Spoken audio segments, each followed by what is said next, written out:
ಶ್ರೀ ரமாசோஸ்திரம் ஸ்ரீ வித்வத் சக்கரசூடாமணி ஹுலிகை ஆச்சாரியால் இயற்றப்பட்டது. இந்த ஸ்ரீ மகாலட்சுமி சோஸ்திரம் ஸ்ரீகள் ஒவ்வொருவரும் வெள்ளிக்கிழமை தோறும் பூஜா காலத்தில் நியமத்துடனும் ஸ்ரத்தா பக்தியுடன் பாடி வந்தால் ஸ்ரீ லக்ஷ்மி நாராயணனுடைய அனுகிரகத்திற்கு பாத்திரர்களாகி சகல சௌபாகியங்களும் அடைவார்கள் என்பதில் சந்தேகமில்லை.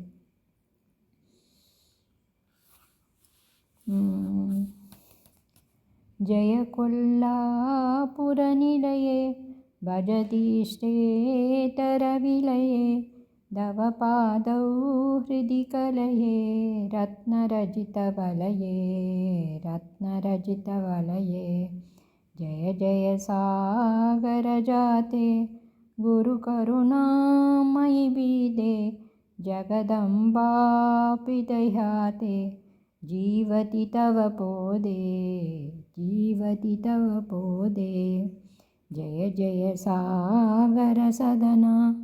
जय कान्त्यार्जितमदना जय दुष्टान्तककदना कुन्दमुकुलरदना सुररमणीनुदचरणे सुमनसङ्कटहरणे शुश्वररञ्जितवीणे सुन्दरनिजकिरणे भजदेन्दीवरसोमा भवमुख्यामरकामा भयमूलालिविरामा भञ्जितमुनिभीमा कुङ्कुमरञ्जितपाले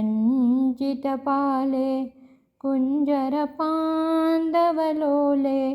कलदौतामलचैले कृन्तभुजनजाले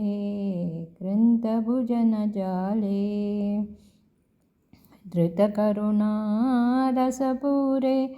धनदानोत्सवधीरे तनिलवनिन्दितकीरे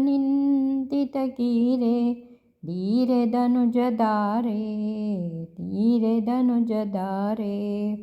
सुरहृत्पञ्चरगीरे कसुमते हार्पितहारे सुन्दरकुञ्जरविहरे सुरवरपरिवारे वरकबरीधृतकुसुमे वरकनकादितकुसुमे वरनिलयादयभीमे वदनविजितसोमे मदकलपालसगमने मधुमदनालसनयने मृदुलोलालकरसने मधुरसरसगाने व्याघ्रपुरीवरनिलया व्यासपदार्पितहृदया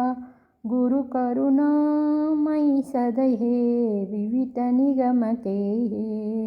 विवितनिगमकेः जय कोल्लापुरनिलये भजतीष्टेतरविलये तव पादौ हृदि कलये रत्नरजितवलये श्री कृष्णार्पणमस्तु।